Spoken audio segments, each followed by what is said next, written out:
ममता government ने भी दोस्तों ध्वनि मत से, क्योंकि उनके पास पूर्ण बहुमत है अभी बंगाल के अंदर, तो उन्होंने एक रेजुलेशन पास कर दिया है।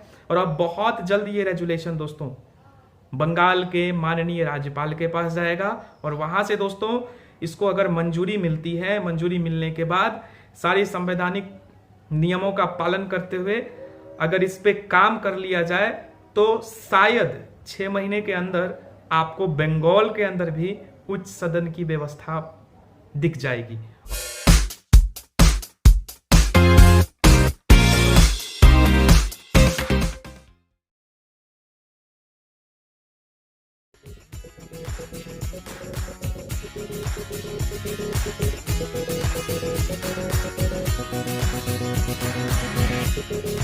हेलो नमस्कार, मैं हूं रितेश और आप देखना शुरू कर चुके हैं नेशन फर्स्ट।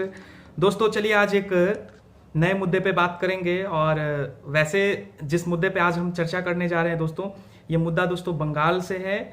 और बंगाल में चूंकि आपको पता होगा कि बंगाल के जो वर्तमान सीएम हैं ममता बनर्जी, वो बिना विधानसभा सदस्य बने अभी सीएम पद पे बैठी हुई हैं। तो दोस्तों क्या ये संवैधानिक है या क्या ये गैर संवैधानिक है, इसको दोस्तों इस वीडियो के माध्यम से जानने की और समझने की कोशिश करेंगे। चलिए दोस्तों वीडियो स्टार्ट करते हैं उससे पहले आप सभी लोगों से एक रिक्वेस्ट है, प्लीज आप हमारे चैनल को सब्सक्राइब करें। और अगर दोस्तों हमारे वीडियो का कंटेंट अगर आपको पसंद आता है तो प्लीज आप शेयर करें एंड लाइक्स करें।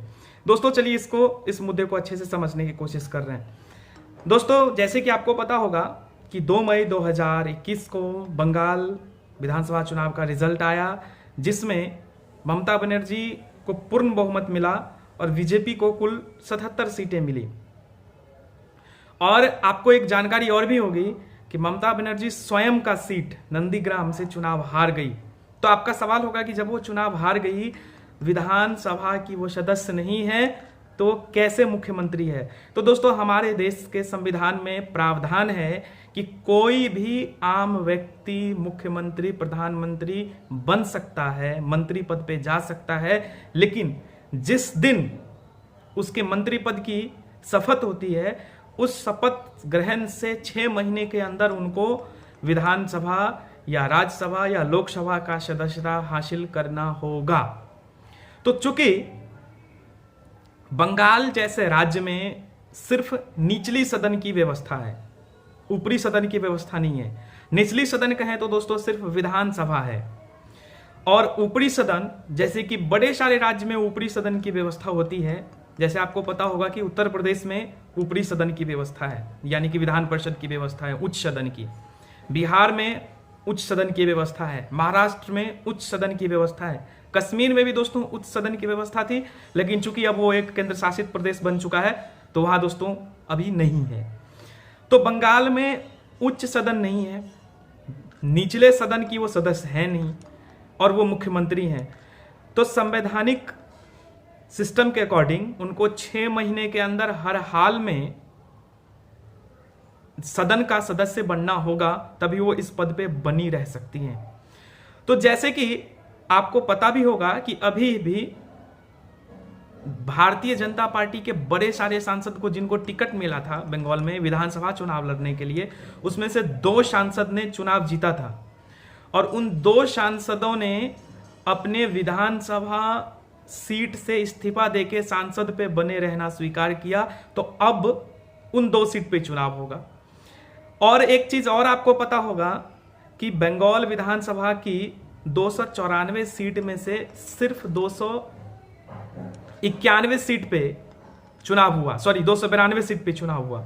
2 सीट पे इसलिए चुनाव नहीं हुआ, इलेक्शन नहीं हुआ कि उन 2 सीट पे जो प्रत्याशी थे, एक तृणमूल का और एक महाजोट का, उन दोनों प्रत्याशियों की असमय मौत हो गई थी, जिसकी वजह से वहां पे चुनाव नहीं हुए।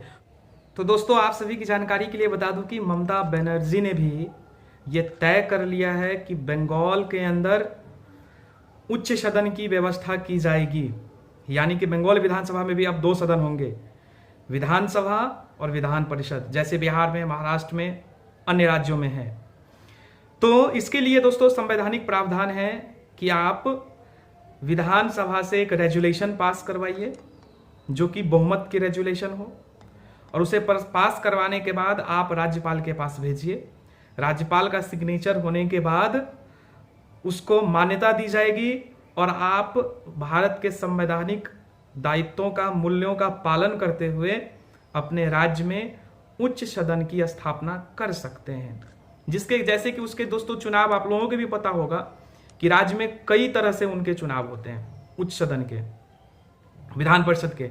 जैसे राज्यसभा के चुनाव होते हैं दोस्तों, जिसमें कि राज्य के चुने हुए विधायक अपना वोट करते हैं।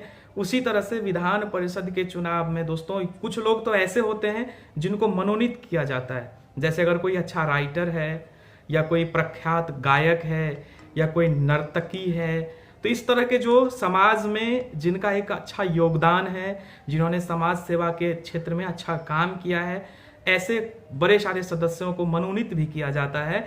और बहुत सारे सीटों पे चुनाव भी होते हैं जिसमें कि शिक्षक भी अपना वोट डालते हैं और ग्रेजुएट यानी कि स्नातक डिग्रीधारी जो भी होते हैं राज्य की जनता, वो अपना वोटिंग करती है। तो इसके संवैधानिक कई प्रावधान हैं, चुनाव की कई प्रक्रियाएं हैं उच्च सदन की, विधान परिषद की।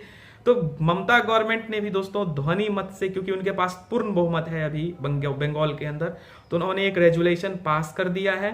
और अब बहुत जल्द ये रेजुलेशन दोस्तों बंगाल के माननीय राज्यपाल के पास जाएगा और वहां से दोस्तों इसको अगर मंजूरी मिलती है, मंजूरी मिलने के बाद सारी संवैधानिक नियमों का पालन करते हुए अगर इस पे काम कर लिया जाए तो शायद 6 महीने के अंदर आपको बंगाल के अंदर भी उच्च सदन की व्यवस्था दिख जाएगी और उच्च सदन से ममता बनर्जी सदस्य चुनी जाएगी और वो अपने मुख्यमंत्री पद पे बने रह सकती है। एक तो इनके पास ये ऑप्शन है। तो अभी जो खबरें आ रही है उसके अकॉर्डिंग मुझे लग रहा है कि वो उच्च सदन की सदस्य बनेगी, विधान परिषद की सदस्य, और मुख्यमंत्री पद पे वो पदस्थापित रहेंगी। बाकी दोस्तों अगर हमारा वीडियो का कंटेंट आपको पसंद आता है तो दोस्तों प्लीज़ आप हमारे वीडियो को लाइक्स करिए, शेयर करिए और हमारे चैनल को प्लीज़ सब्सक्राइब करिए, क्योंकि अगर आप सब्सक्राइब करते हैं तो दोस्तों हमारे सदस्यों की संख्या बढ़ती है और हमारी रीच भी ज़्यादा होती है दोस्तों। बाकी दोस्तों मैं आप सभी का धन्यवाद देना चाहूँगा सपोर्ट और समर्थन के लिए, नेशन फर्स्ट के लिए। बाकी नेशन फर्स्ट के बैकग्राउंड टीम का भी मैं हृदय से आभारी हूँ जो आपके बीच में अच्छे से कंटेंट को समय समय पे लाते रहते हैं। बाकी फिर मिलते हैं दोस्तों किसी नेक्स्ट वीडियो में, तब तक के लिए आप सभी का हृदय से धन्यवाद। Thank you.